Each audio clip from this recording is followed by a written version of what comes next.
सम्मानित साथियों, नमो बुद्धाय, जय भीम। हमेशा की भांति एक बार पुनः हम लेकर आ गए हैं डॉक्टर अंबेडकर संदेश। आज के डॉक्टर अंबेडकर संदेश में बेहद खास भाषण बाबा साहब का लेकर हम उपस्थित हो चुके हैं, जो बाबा साहब ने दिया था विधिमंडल मुंबई में।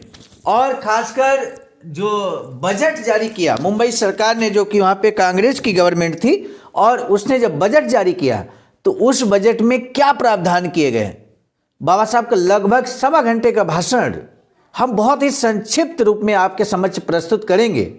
यूं कहें कि सारांश के रूप में सबसे जो खास बात आज के डॉक्टर अंबेडकर संदेश में होने वाली है बाबा साहब के स्पीच में, वो ये कि बाबा साहब शराब पाबंदी को लेकर बाबा साहब की क्या विचार हैं। मामले को लेकर मामला नहीं आगे बढ़ पाता है, और जिस समय 1939 में बाबा साहब की क्रांतिकारी स्पीच दे रहे हैं, उस समय अमेरिका जैसे देश में शराब पर पाबंदी लगा दी गई थी। ये बाबा साहब कहते हैं आज के स्पीच में।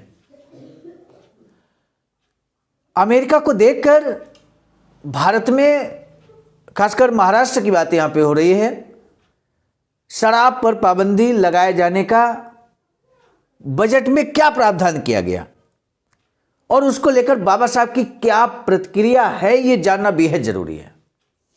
क्योंकि जब तक इस मुद्दे को लेकर हम बाबा साहब की प्रतिक्रिया को नहीं जानेंगे, संभवतः हम समझ नहीं पाएंगे, हम समाज के अंदर विचार नहीं दे पाएंगे कि शराब पाबंदी को लेकर बाबा साहब के क्या विचार हैं, शिक्षा और स्वास्थ्य को लेकर बाबा साहब के क्या विचार हैं।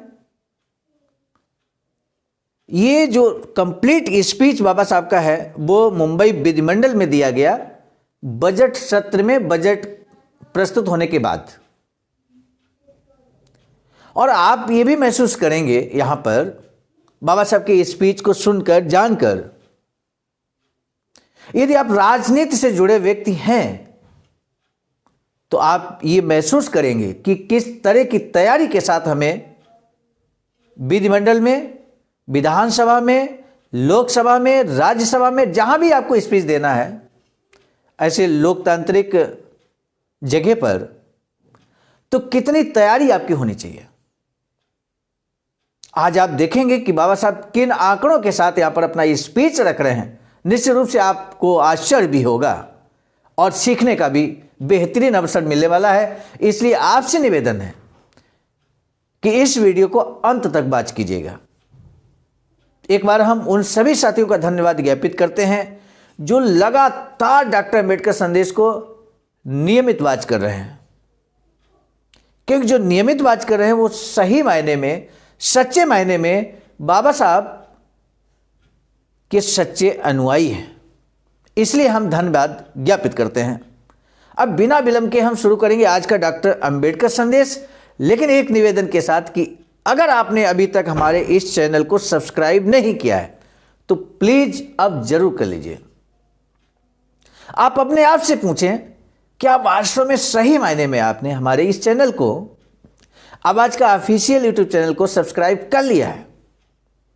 सम्मानित साथियों, यदि अभी भी नहीं किया है और यदि आप नहीं करना जानते हैं कि how to subscribe YouTube channel, तो ऐसे में आप अगल बगल किसी युवा साथी से पूछेंगे, आसानी से आपको बता देगा। मुझे लगता है कि आपने सब्सक्राइब कर लिया है। अब हम इसी विश्वास पर आगे बढ़ेंगे आज के डॉक्टर अंबेडकर संदेश की ओर। आपको मालूम है, हमेशा की भांति Buddha Bodhisattva Ambedkar international centre BBIC Sarnath Varanasi राज्य उत्तर प्रदेश देश भारत के सौजन्य से लगातार डॉक्टर अंबेडकर संदेश पिछले 1 वर्ष से आप तक पहुंच रहा है। वर्तनी अशुद्धियों पर आप ध्यान मत दीजिएगा, हम आपको सटीक शब्दों में पहुंचाने की कोशिश करेंगे। आज का विषय है शराब पर पाबंदी लगाने से अधिक महत्वपूर्ण है शिक्षा का मसला। हालांकि विषय देखकर आप समझ गए होंगे कि बाबा साहब किस बात पर विशेष जोर दे रहे हैं। बाबा साहब डॉक्टर अंबेडकर संपूर्ण वाङ्मय खंड 39 से इस समय लगातार चल रहा है। बाबा साहब के जो स्पीचेज हैं खंड 39 में, वो हम लेकर उपस्थित हो रहे हैं। आज का जो स्पीच है वो आप स्वयं भी, अगर आपके पास बाबा साहब डॉक्टर अंबेडकर संपूर्ण वाङ्मय है खंड 39 है, तो उसमें आप 223 पेज नंबर पर ये स्पीच शुरुआत देख सकते हैं 227 तक।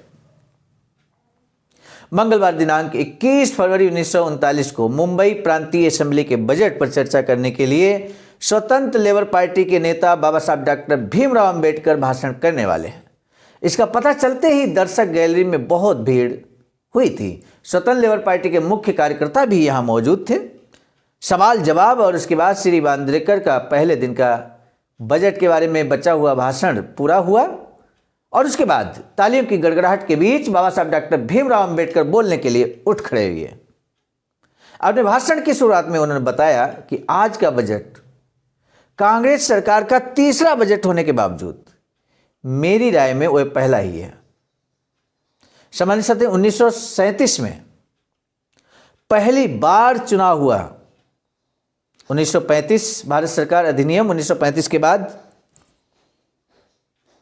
पहली बार चुनाव 1937 में हुआ और मुंबई में महाराष्ट्र में कांग्रेस के नेतृत्व वाली सरकार बनी। तो उस सरकार का ये तीसरा बजट 1937 पहला बजट, 1938 दूसरा और ये 1939 की बात है। 21 फरवरी 1939 की बात हो रही है। तो तीसरा बजट होने के बावजूद मेरी राय में ये पहला ही है। आखिर बाबा साहब ने तीसरे बजट को पहला बजट क्यों करार दिया? जरूर आपकी इच्छा हो रही होगी जानने की। बाबा साहब स्वयं कहते हैं क्योंकि पहले दो बजट पेश करते हुए कांग्रेस अपने हालात के बारे में सही अंदाजा नहीं लगा पाती। उस वक्त हालात भी कुछ अलग से थे, लेकिन इस वर्ष का बजट बनाते वक्त उनके पास पर्याप्त समय था। उसे लागू करने के लिए पर्याप्त साधन और सोचने का मौका भी था।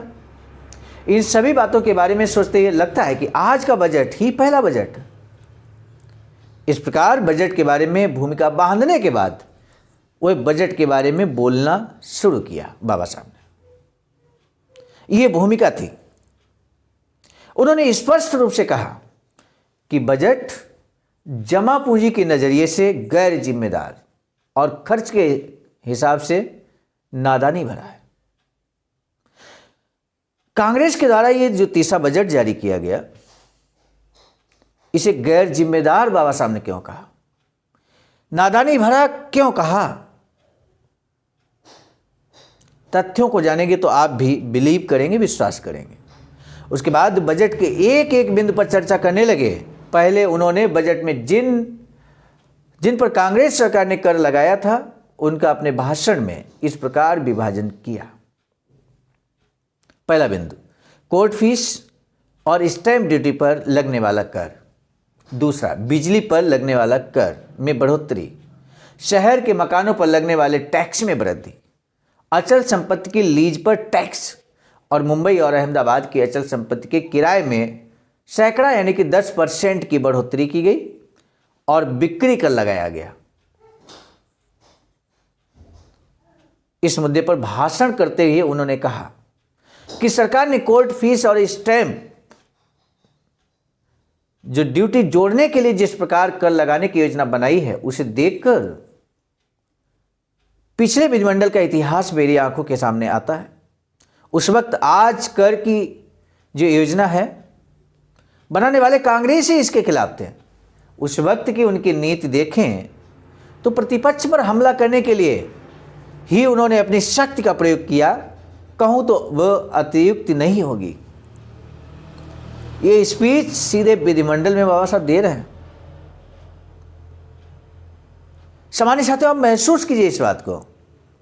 बाबा साहब ये कहने की कोशिश कर रहे हैं कि कांग्रेस जब शासन सत्ता में होती तो कुछ और बात करती है और जिन चीज़ों का वो शासन सत्ता से बाहर होती है उन चीज़ों का उस समय विरोध कर रही होती है, सत्ता में आते ही वही चीज़ें लागू करने का काम करती है।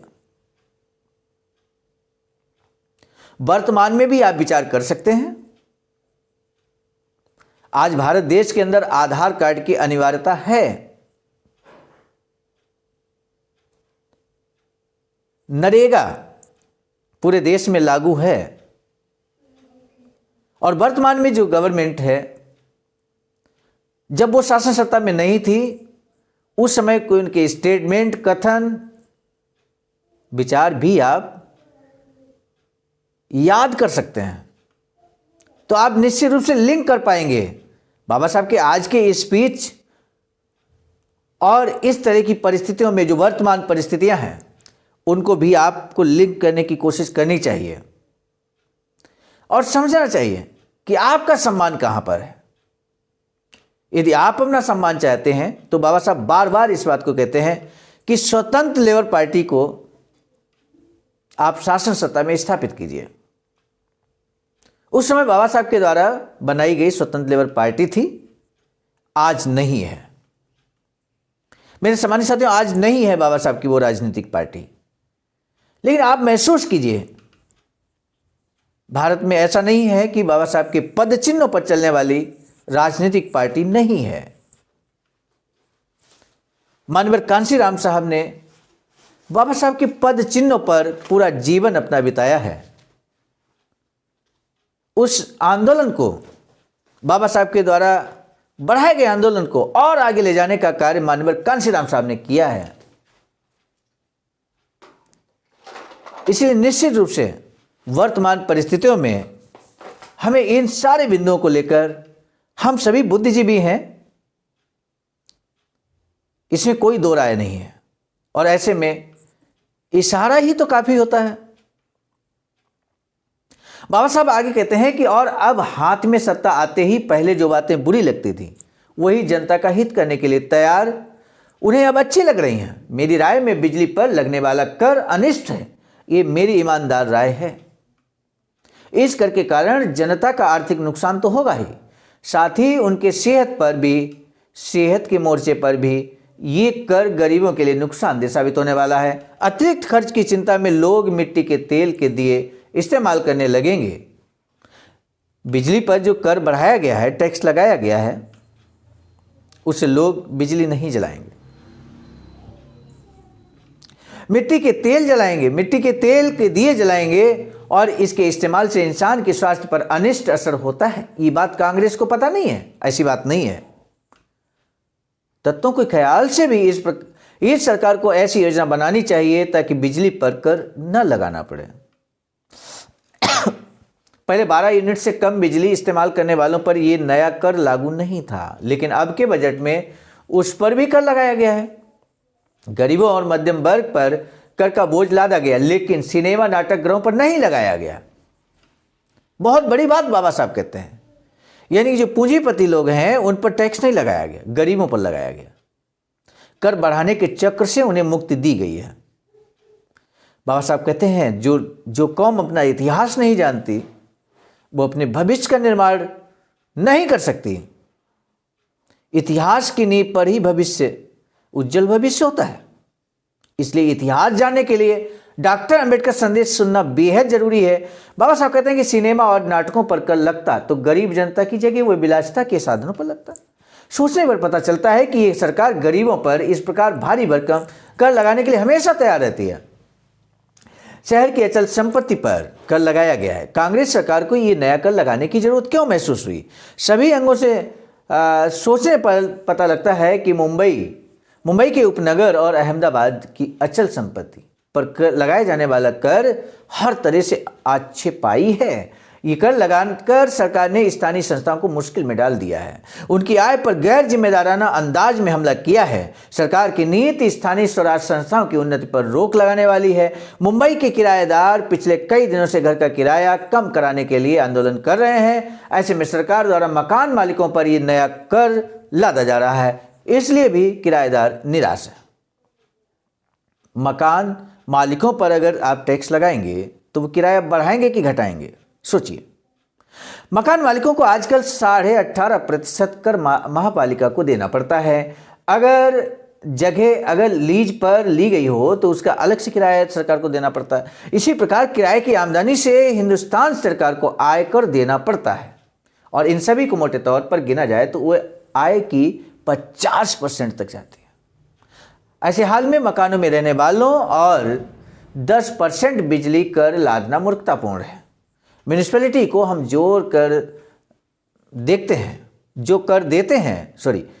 म्यूनिसिपैलिटी को हम जो कर देते हैं, टैक्स देते हैं, उसे म्यूनिसिपैलिटी से हमें पानी मिलेगा, सड़कों की मरम्मत होगी, सड़कों पर रोशनी की जाएगी, लेकिन सरकार के नए कर से क्या लाभ होगा। इसके बाद डॉक्टर बाबा साहब ने रेंट और टैक्स का अर्थ भी स्पष्ट किया। उन्होंने कहा कि मालिकों को जो कर अदा करना पड़ता है उसे वे अपने निर्जीव मकानों से नहीं वसूल सकते, इसलिए नया कर लोगों के ही मत्थे मढ़ा जाने वाला है। छोटे बड़े सभी मकान मालिकों से ये कर वसूला जाने वाला है। ऐसे में छोटे घर बनाकर उनके जरिए अपनी उपजीविका कमाने वाले और बड़ी बड़ी इमारतें बनवाकर लाखों का मुनाफा कमाने वाले मालिकों पर कर लादना क्या सही बात है। इसी प्रकार मुंबई की special service league of India society जैसी सार्वजनिक और लोगों की सहायता करने वाली संस्थाओं की इमारत पर भी कर लगा दिया गया है। पदार्थों को बिक्री पर कर लगाने की जरूरत कांग्रेस सरकार को क्यों लगे। इस कर से चीजें खरीदने वालों को फर्क पड़ेगा और इसका असर उनके जीवन स्तर पर भी पड़ेगा। इन करों से सरकार हासिल क्या करना चाहती है, ये प्रश्न बाबा साहब का। इस कर के बारे में सोचते हुए थोड़ा इतिहास खंगालना पड़ेगा। यानी कि देखिए, बाबा साहब ऐतिहासिक तथ्यों को सामने रखते हैं। 1800 से 1894 तक एक्साइज टैक्स लादा जाता था। आज कांग्रेस सरकार ने उसी को अलग जामा पहनाया है। इस नए कर से लोगों के जीवन स्तर पर असर होगा। साथ ही ये कर कारखाने के मालिक और मिल मालिकों को अगर देना पड़ा तो देश के उद्योगों पर उसका विपरीत असर होगा। जरूरी करों को लागू करने का मैं कभी विरोध नहीं करूंगा, बाबा साहब यहाँ स्पष्ट तौर पर कहते हैं। लेकिन कांग्रेस सरकार ने विशिष्ट लक्ष्य की आपूर्ति के लिए 169 लाख रुपए का नया कर बटोरने की योजना बनाई है। उसे जनता को प्रत्यक्ष रूप से क्या लाभ मिलने वाला है, बजट में बताए गए नए खर्चों को अगर देखें तो उसमें शिक्षा के लिए 1.5 लाख रुपए, सार्वजनिक स्वास्थ्य के लिए पानी की आपूर्ति आदि में 5 लाख रुपए, सहकारिता आंदोलन के लिए 7 लाख रुपए, कर्ज निवारण के लिए 2 लाख रुपए आदि प्रमुख बातें हैं। इन सभी कामों के लिए केवल 40 लाख रुपए खर्च कर 125 लाख रुपए शराब पर पाबंदी लगाने के लिए आरक्षित रखे हैं। लेकिन ऊपर बताई गई लोक कल्याण की बातों से शराब पर पाबंदी की नीति पर खर्च करना क्या योग्य होगा। शराब की पाबंदी पर 125 लाख रुपए खर्च करने लायक क्या ये मसला आपत्तिक है। इस बारे में अगर हम सोचें तो सरकार की नीति अविचारपूर्ण है और दुशासी है ऐसा लगता है।